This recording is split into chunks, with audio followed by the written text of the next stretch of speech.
Are you in a title race? No, we are not there. Nobody at Chelsea or amongst their fan base want to admit it. We are so grateful.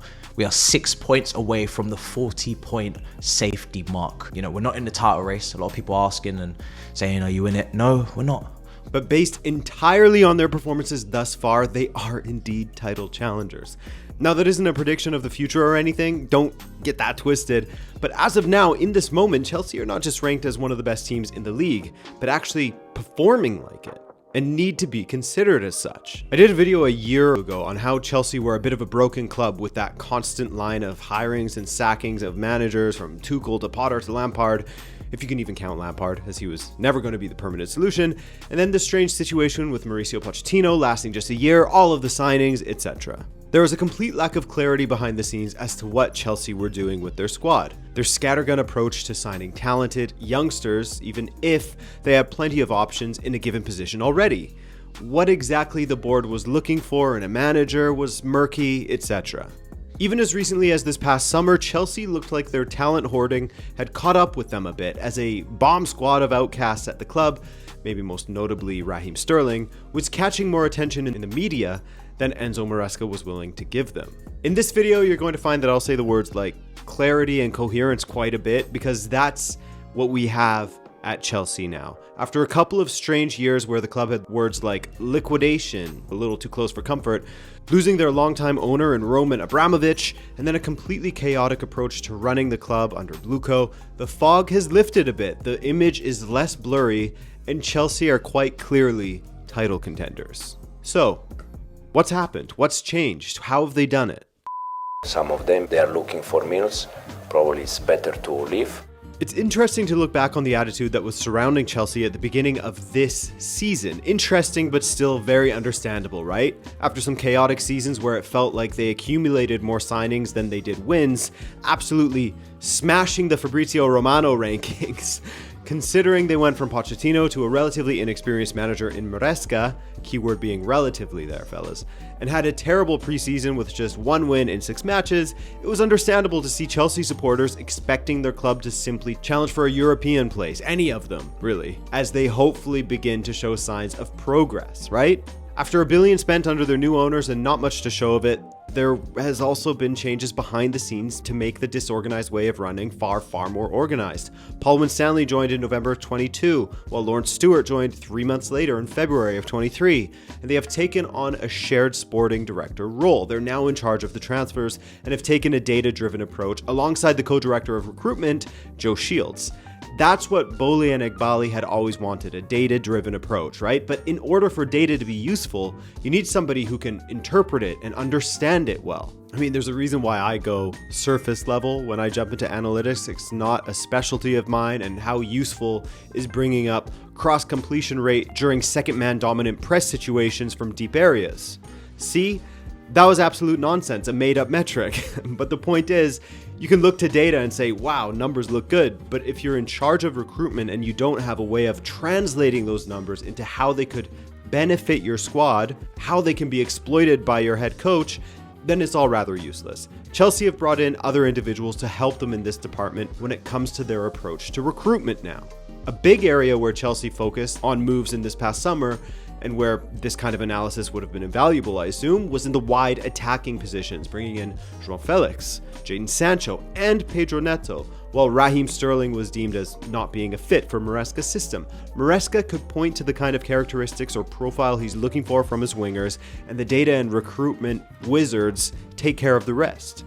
Looking at their first window in the summer of 2022, where they were in prime scattergun mode, and you'll see how they've changed. Fofana and Cucurella are the only ones who have stuck around and been prominent. Now look at who they signed in the past 2 summers of 2023 and 2024, and they are all basically important players for Maresca. In fact, as Simon Johnson and Liam Toomey of the New York Times have noted, 19 of the squad members who play regularly under Enzo Maresca had arrived within the past 2 years, but their sources claim that the club believes that they now have a settled core of talent, and while they won't stop signing players completely, they likely won't have these box office windows going forward. Plus, their future looks exciting not just with the squad that is playing currently under Maresca now, with guys like Palmer, Caicedo, Lavia, Jackson still in the early parts of their careers, but you gotta remember Kendry Paez, Estevan Willian, and Aaron Anselmino are on their way to West London as well, some of the most highly rated youngsters for the next generation.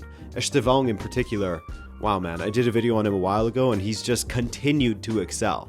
So, with Bully less involved and the football fellas and the sporting director and recruitment roles taking on the reins a bit more, you can see how Chelsea's squad has leveled out a bit, how there's more clarity surrounding it now, with a defined squad instead of a massive bloated one that's mind-numbing to look at and understand how everyone's going to play. And look, like it or not, agree with the number of signings and the 27-year-long contracts that they're handing out or not, the net outcome at this moment is that they have an exciting collection of players that are becoming a true squad under Enzo Maresca.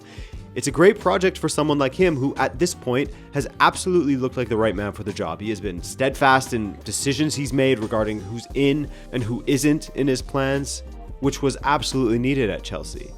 My take on the bomb squad from a previous video this past summer was that there was a great chance of it getting completely out of hand, that you could head down the road of having a rebellious movement within the squad, a coup.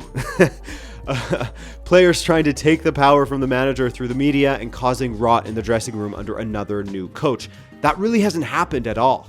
My assumption was based on how things had gone in the past at Chelsea, and that hasn't been the case this season in the slightest, so another credit to Maresca.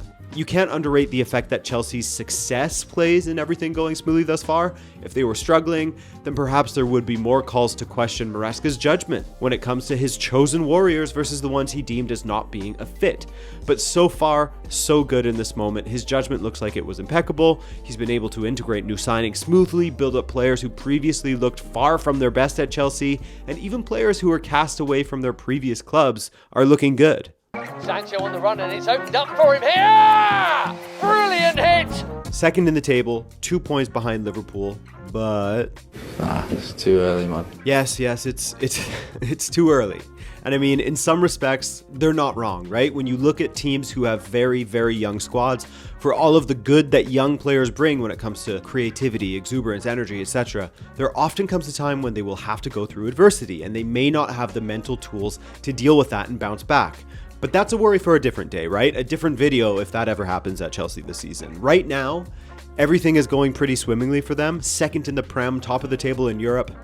The asterisk reading that it's the Conference League, but still, Maresca can only defeat who's in front of him, right? Trips to Kazakhstan, hosting Irish and Armenian clubs at Stamford Bridge. But hey, other coaches have found ways to lose these kinds of matches, right? So how has he been able to get rid of the complacency in the squad? How has he been able to take the attack from just Cole Palmer last season to guys like Nicholas Jackson contributing greatly, or someone like Jadon Sancho looking like the best version of himself since he left Borussia Dortmund the first time? Moises Caicedo has gone from a top midfielder at Brighton to an average one under Pochettino to one of the best midfielders in the Premier League again under Maresca. You could say the same about Enzo Fernandez from Benfica, great.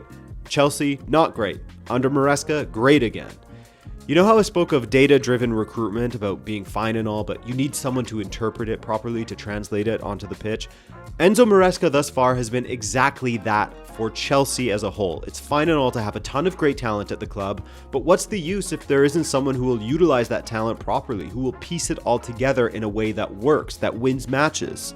Again, that word clarity comes up. He's also been clear in that his demands for high standards and training must always be maintained. That concentration is key, that it's a privilege to play and a privilege you must earn, as highlighted by Tosin recently before their match against Heidenheim, where he said, quote, "There are no days you can switch off. You have to deliver every single day." And the players in general have responded well to Maresca's approach. As Noni Madueke has said, quote, "He tells the truth and he is a man you can trust. That's all you want from a coach. He is not necessarily a coach who is trying to be best friends with everyone, but he is a coach who is straight with everyone and fair to everyone.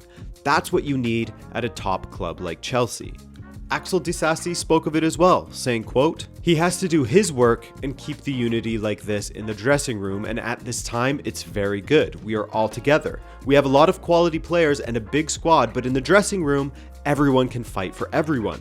We are all friends, and you can see in the league or the Conference League, the atmosphere after each game in the dressing room, you can see the team spirit is very good." Another way to build trust in your squad is to have a clear game plan and to show bravery in sticking to it even if it doesn't go perfectly to plan, which it wasn't at the beginning of the season. And Maresca has done brilliantly there. Something Chelsea had lacked previously was an identity. I mean, I still don't really know Pochettino's playing style these days. I understood it at Spurs, but since then at PSG and Chelsea has become less clear. Maresca's game now, with their incredible pressing, with their ability to get their talented wingers in one-on-one situations regularly throughout matches, has led to an increase in chances for the attackers, and with the confidence they are playing with, an increase in goals, better finishing. The most goals of any team in the Premier League. And while the wide areas have seen guys like Jadon Sancho thrive of late and be very important to the team, it's the spine of the team that has made the biggest difference, in my opinion, when it comes to Chelsea's turn of fortunes in general. A strong defensive partnership in Colwill and, well, anyone else next to him. Ahead of them, you have Caicedo or Lavia next to a completely revitalized Enzo Fernandez, a captain of the team at this point, Cole Palmer ahead of them, and Nico Jackson, who scored 9 goals in 15 Premier League performances as a striker. Jackson's been fantastic, where last season his most memorable moment was, I don't know, probably sexting Astrid Wet. We are sure that he's going to improve and doing better game after game. Lately, we've also seen Cucurella provide plenty of top performances in a variety of positions, right back, left back, into the midfield, wherever. As I've often said, and as you probably gleaned from me speaking about data and analytics, I'm not a big tactico. I'm a firm believer in getting the mentality right, the mental side of the game, getting the players on board first, and then sorting the tactics from there. And it's here where Maresca has done an incredible job. He's chosen his group, he's built up their confidence, he's instilled a work ethic and expectation, and he's been unwavering in his philosophy with them. And that's been a massive boon to the talented squad whose biggest issues were a lack of identity, a lack of clarity, a complete lack of direction, to now directing their efforts toward a Premier League title. Right, fellas? I'll say it if you won't. I don't look at the table. I don't even know what is title race, to be honest. Anyways, guys, thanks again for watching this video. I really do appreciate the support, and I'll see you in the next one. Take care.